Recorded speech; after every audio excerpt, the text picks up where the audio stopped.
داریم عملهایی را که اگر انجام تیم در خانه قبر برای شما بسیار یاردمچی می شود. یعنی اون چیزی رو که الان میگه حضرت من میگم اگر شما پیگیری کنین، اگر همین را انجام تین، خانه قبر شما بسیار راحت داره و هیچ وقت نیاز و حاجتی به کسی دیگه پیدا نمیکنید. برادر عزیز، پیش از آنی که این حدیث من گویم، حضرت صوفی علیه میگو که اژدهای خفته در چاه میرود جانب او اعمایی، تو که دیده خبر نمیسازی، از مسلمانیت چی می‌نازی؟ میگد یک چاه، یک چکری درش گوییم پر از اژدها و پر از مار. یک آدمی نابینا رفته باید که به همون چاه مقصد میافته و میبینیش، خبر نمیکنی، دستش نمیگیری، تو چه مسلمانی؟ مقصد حضرت همیه که امروز همون چاه عذاب خدا های نابیناها ما و شمایم برادران. اگر یک دیگر ما آگاه نکنیم که در پیش همین خیلی عذاب ما را انتظار های، ما چی مسلمانی داریم؟ خدا برکت یا حاجی احمد که امروز سببی این حضرت دانلو ما را حدیثی را گفتن، خارج چند غزلهایی را برای ما خوندن. همچنان ما هم مثال باز یک حدیث دیگر را بیان میکنیم. چی خیری هست نه؟ چی نیکی هست که یک حاجی مثال برای ما سبب شدن، ما چی قدر درک میکنیم، چی قدر خبری پیدا میکنیم. و الله مهربان برکت یا دیگر برادرایی که امروزها نفرهایی را جمع میکنن همیخیل واقعی این چیزی هست که پشت به پشت ما آمده است که ما از وقتش یا پیاله چای یا یک دهن نان یا خدایی، این کاری هست که ما از چندین عصرها شد که در خاندانهای ما و شما این انجام می‌یابد و البته باید انجام هم بیابد، زیرا ما از الله و رسول او هم تاکید داریم که علی کل مسلم صدقه، هر یک مسلمان باید خیر و احسان باید داشته باشه و سبب بسیاری مشکلات ها را برطرف شدنش همین خیرهای ما هست. ما ها او را احساس کردن نمیتونیم. بعدا دیدیم که یگان سختی اگر ای بالای سر یگان حالت مشکلات را میزنیم، اینجا میبرویم بعد خودمون میگیم ای کدام عزیزی و پیری و یگان بزرگی دیگر را نامش میگیریم، میگیم همونطور در شما که ما ایمی حالت برویم و ایلا اکر اینم در زبان مردم های و ایلا ای دستی بیچارم پیر و بزرگی چی هم نمیاد، مگر احسانهای ما بود، مگر خیرهای ما بود که ما را مقصد از همون مشکلات ها دور کردگی. زیرا خبر از پیغمبر خدا هست که غضب خدا را ای بالای سر شما، این همین یک دهنانی که مردم میتین، همین ها غضب خدا را بالای سرتون دور میکنن. پس برادران، خداوند سپاسگزاریم که گاه یک امکانیتی میشود که ما یک آیت قرآن یا یک حدیث پیغمبر معنوش را میفهمیم، گوش میکنیم. این شم بسیار الله سپاسگزاریم. حدیثی که من گفتم برادران معنوش همین بود که خانه قبر شما راحت دارد، آخرت شما ای تشویش خالی هست. کدام وقتی که حضرت اشاره کردن علما علمه و نشره، هرگاهی که اگر شما برادران تعلیم میگیرین یعنی تعلیم میگیریم، یعنی طالب علمی از علم خدا و رسول، از علم دین تان آگاهی داریم. وقتی آگاهی پیدا کردین با ویا مقصد بر نفر دیگری با تعلیم میتیم. گفتن اگر همین خیل انسان دنیا را پدرود بگم، همو علمی گرفتش یا همو علمی رساندش راحت خانه قبرش. برادر عزیز و گرامی، امروز اگر شما درک کنین، اکثرا ما و شما قریب از طلب علم که بسیار قفا موندگیم، بسیار بیخبری بد موندگیم، بسیار جهل و جاهلی و نادانی و کنفهمی و همه اینا سبب شبیه که ما و شما تعلیم نمیگیریم. اکثری ما و شما را بینیم که تعلیم اکو میلش این گپ در سری حدیث و معنای حدیث و تفسیر قرآن و این مسئله و اینها یک طرف، همین قرآن حتی خوندن نمیتونه. که یکی بگیم از یک مسئله هایی که برای ما و شما بسیار مهمه و بسیار مفیده که باید هر خاندان ما و شما قرآن تلاوت کنند، حتی از همین قرآن خواندن هم برادر عزیز ما و شما خودمان محروم کردیم و در سعی و در طلبش و در یادگیریش هم نیستیم. ولی اگر شما بینید که یک حرف 10 ثواب داره، 10 ثواب یک حرف، اگر تو یک ورق بخونی هیچ نبودنده اوجد آخی یک هیچی نبودنده 200-300 حرفه. در هر حرفی و اگر خدا تو را 10 ثواب تا تو میدونی یک ورقت تو در دیر در 3-4 منوت میخونی، دیر 3-4 منوت در تصور کنید چقدر اجر و پاداش خداوند برای شما میده. وقتی شما سحر بامداد میخونین یا تا بامداد مقصد یک ورق 2 ورق از قرآن میخونین، خانه قبرتونه برادر. این قبر یک خانه هست که همه ما و شما حتما واردی او اگر خدا نصیب من که باشه واردی او خانه میشین. برای همین میگه در اینجا کار در آنجا نخل بردار. اینجا در مهنت زحمت تبکه که اونجا در حاصل شای، حاصلاشو اونجا میبینی. دویم چیزی را که حضرت اشاره کردن که راحت خانه قبرتونه، ولدن صالحا ترکه، حرکت کنین. میگه چقدر همین زورتونم که بیا یک فرزندی خوب صالح را ای پس سرتون ترک کنین بعد خانه قبر برین. تو یک فرزندی خوب اگر با شرطی که ما نگذاریم و بریم، این هم حسرت خانه قبر میشه.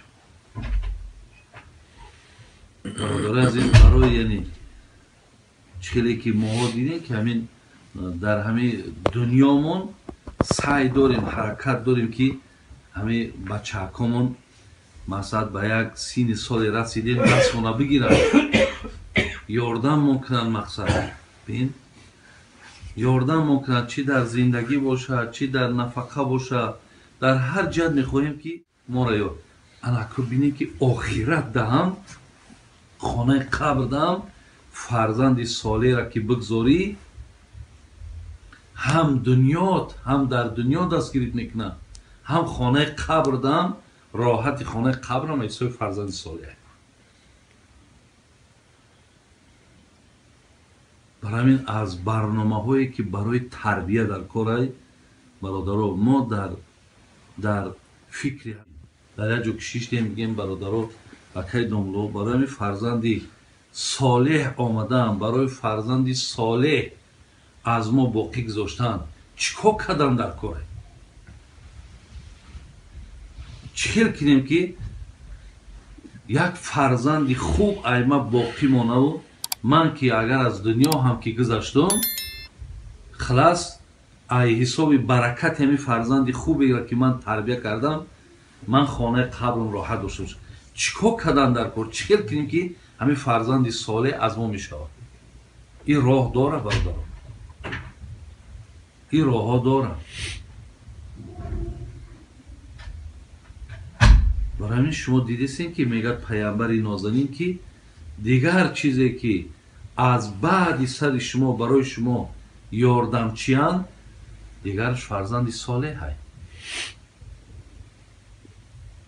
و ما باید بدانیم که اولین نازکی برای فرزند صالح این لقمه حلاله.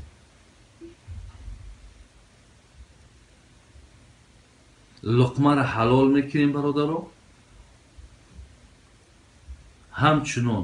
همچنان همخوابگی هم با دعا وقتی که دست دراز کردی طرف خانومت باید از الله مهربان دعا کنی که خدایا همین جمعی که من میشم حاضر از شر شیطان از تأثیر شیطان ما را حفظ کن و این جمع ما را جمعی با خیر و جمعی با سعادت بگردان و از این محصول جمع ما فرزند خوب و فرزند نیک ما بده.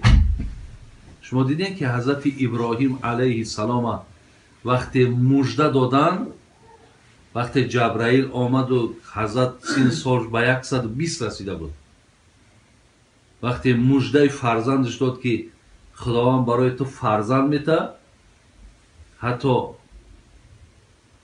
سارا میگه خنده کرد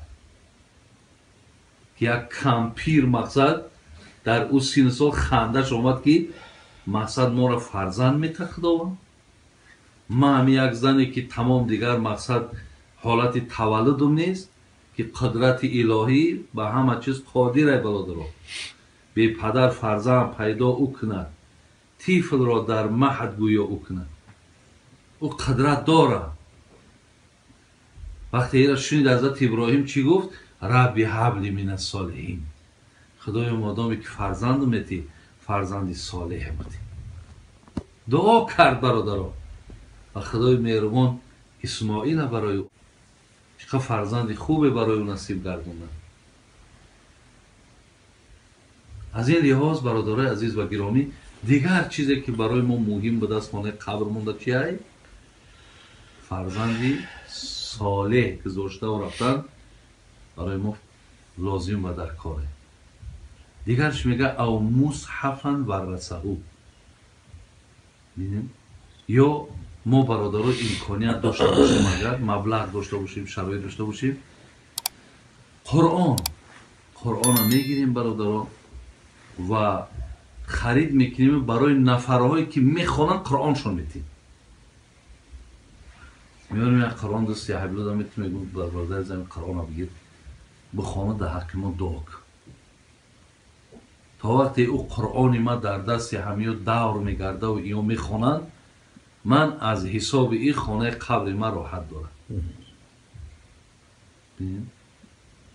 هست راه هایی که برادر عزیز با مبلغ اندکی شیخ سعدی میگو با دنیا توانی عقبا خرید بخر جانی عزیز و حسرت خوری همین جا ایستاده آخرت خریده میتونی بخر بچم که پشیمان میشه.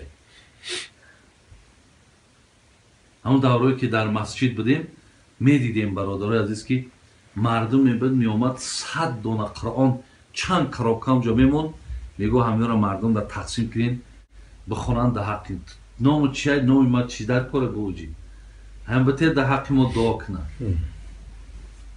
این مردم میکردن همین کارا را تا برای خانه آخرتشون. اینها هستن برادرای عزیز عملهایی که اگر ما انجام دهیم چی می شود؟ خانه آخرت ما هم آباد می شود. یعنی از دنیا از اینجا ایستاده ما خانه آخرت مون هم آباد کرده میتونیم. حتی یکی از اونها او صدقتا اخرجها من ماله یکی از دیگر آن چیزی رو که خانه قبر ما را آرامی میبخشد، راحت میبخشد، زینت میبخشد، این است که وقتی من از مالم در دنیا خیر و احسان بکنم. این خیرها و این احسانها هم برادرها برای ما و شما هم دستگیری خانه آخرت ما میشه. حالا مهربان توفیق ما بتد که از اینجا ایستاده برادرها هیچ وقت خیلی که پیامبر دعایی میگفتن اکثروا ذکر هادم اللذات یعنی الموت، الله را دعا کنیم که همین یاد مرگ از ذهنها ما نگیره، در یاد ما و شما مردن باشه. هر روزی که بیدار شدیم، امام شافعی را میگه در منبر که میبرامد هر یک جمعه که برای مردم میخواست موعظه کنه میگو برادرای عزیز از درخت عمر ما 7 میوهش کنده شد. یعنی این جمعه به این جمعه 7 روز میگذره که 7 روز دیگر میگو ما به مرگ نزدیک شدیم. یعنی ما هم هر روز که وقتی روز میدمه در ذهنمون همین باشد که یعنی ما مردنیم، مرگ دامن ما را میگیره، لیکن معلوم نیست که تا بگاه های تا پگاه های، لیکن مهم همه که فراموش نکنیم مردن فراموش نکنیم. اگر همین در ذهن هامون باشه برادرها، در یادمون باشه، ترسش اگر در قلبمون باشه، همین ما را تربیه میکنه، همین ما را به سوی مکتبی بگیم همون آدمگری نزدیک میکنه. هرچی همین بدبختی هایی که دست ما و شما میشود حساب آنه که مردن فراموش کردیم. همین سرسختی هامون، همین تنبلی هامون، همین معصیت هامون همش سببش همه که مرگ فراموش کردیم. برای همین این فراموش کردن در کار نیست و هیچ وقت اعتماد هم کردن در کار نیست که حاضر من همین روز من نمیبرم. همین اعتماد باید نداشته باشید، برای که مرگ گفتی همون شاعر الموت یأتی بغتة، مرگ ناگهان میاد. برای همین ما باید این چیزا هیچ وقت از ذهنمون دور نکنیم، دائم در پیش نظرمون باید مرگ باشد، ترسش هم باشد. طریقی که حضرت داملو گفتن جان دادنم باید که باشد و حضرت سلمان فارس گفتن حضرت یگان بار درباره مرگ از پیامبر چیزی شنیدی؟ ابولیث میگه در کتابی هم تنبیه الغافلینش گفت ها گوش شنیدم ای حضرت که شدت مرگ هم میگفت با مثال 300 شمشیر در وجود زدن، 300 شمشیر در شکمت میزنن چقدر درد میوی گفت. به همین مقدار گفت انا گفتن شدت موت های و گفت باز میتونین دیگر چیز شنیدم. پیامبر گفت که اگر همین حیوان ها اگر مرگ بدونن که همین مرگ چیه، شما از وجود همین روغن یافته نمیتونید. یعنی دیگر در گوشت حیوان روغن پیدا نمیشه. این روغن اصلا چخیلی بی پروایی و بی فهمی پیدا میشه. وقتی آگاهی گفت پیدا کنن شما دیگر تنه یا روغن یافته خورده نمیتونید.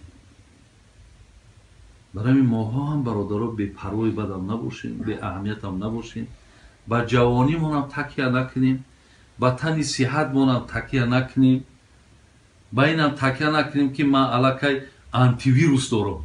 ولی چه من علاقه آنتی ویروس دارم. آنتی ویروس نمیکشه و آنتی ویروس هم فایده نمیکنه. اگر در کارشید برادر عزیز این نزد الله در که ساعتش که آمد حتما این دنیا را پدرود می